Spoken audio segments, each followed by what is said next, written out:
ध्यान देंगे। 10th वाले जितने स्टूडेंट हैं उन्हें यह ध्यान देना होगा कि हम व्याकरण पढ़ते हैं। व्याकरण द मोस्ट इम्पोर्टेंट है हर एक लैंग्वेज में। अगर हम किसी भी लैंग्वेज के व्याकरण को नहीं जानते हैं तो हम उस लैंग्वेज को समझ नहीं पाते हैं, उस लैंग्वेज की बनावट को हम कभी नहीं समझ पाएंगे। तो ये भूल नहीं करें जो हमें पढ़ना आ गया तो हम हिंदी सीख गए। हम एक छोटा सा 4 लाइन कुछ लिख लेते हैं तो हम हिंदी सीख गए। हम कहानी पढ़ लेते हैं तो हम हिंदी सीख गए। ऐसी भूल कभी लाइफ में नहीं करना है, और पढ़ने वाले बच्चे तो खास करके ये भूल नहीं करते हैं। तो मैं बताना चाहता हूं जहां से हिंदी व्याकरण की शुरुआत होती है, कुछ ऐसी बातें हैं जो एनी टाइम आपके दिमाग पर बना हुआ रहना चाहिए। उदाहरण के तौर पर भाषा निर्माण, जैसे हम आपसे बात कर रहे हैं, उस बात करने में भाषा या बोली का साथ होता है। जब तक हम भाषा या बोली साथ नहीं लेंगे आपसे बात नहीं कर सकेंगे।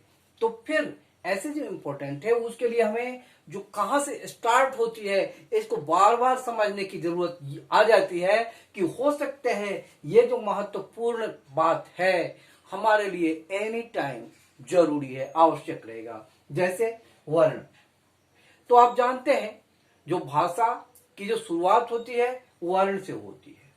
वर्ण को आप कहते हैं अक्षर। उस अक्षर में क्या होते हैं? स्वर और व्यंजन होते हैं, उन्हें हम वर्ण कहते हैं।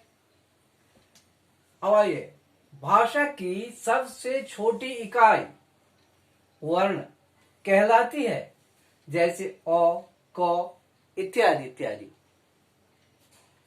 उसके बाद आएंगे, जब वर्ण को हम पहचान गए, जो वर्णमाला होती है उसमें स्वर होता है, व्यंजन वर्ण होता है, उसको हम पूरी तरह से सीखते हैं, जानते हैं, उसमें हम मिस्टेक नहीं करते हैं, तो फिर आगे बढ़ेंगे, हम शब्द बनाते हैं। तो शब्द के बारे में कहा गया है 2 या 2 से अधिक वर्णों के सार्थक मेल को हम शब्द कहते हैं। जब 2 या 2 से अधिक वर्ण आपस में मिलेंगे और उसका कुछ अर्थ होगा, तभी हम उसको हम शब्द कहेंगे। अगर अर्थ नहीं होगा तो फिर शब्द नहीं कहेंगे।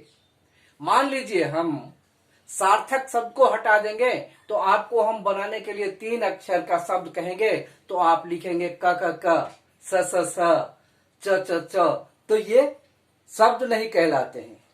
शब्द तभी होगा जब उसका अर्थ होगा। तो सार्थक मेल इसीलिए कहा गया है। जैसे पानी,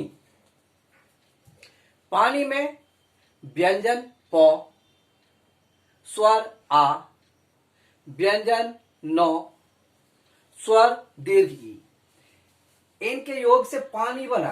पानी का अर्थ होता है जल। ठीक है, शब्द हो गया। अब आइए वाक्य।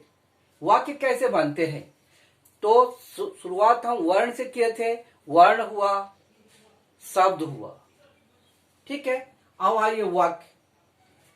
तो 2 या 2 से अधिक शब्दों के सार्थक समूह को या सार्थक मेल को हम वाक्य कहते हैं। जैसे राम आम खाता है, तो राम हुआ संज्ञा, आम हुआ एक फल, और खाता है एक क्रिया हुआ। इस तरीके से राम आम खाता है बन जाता है।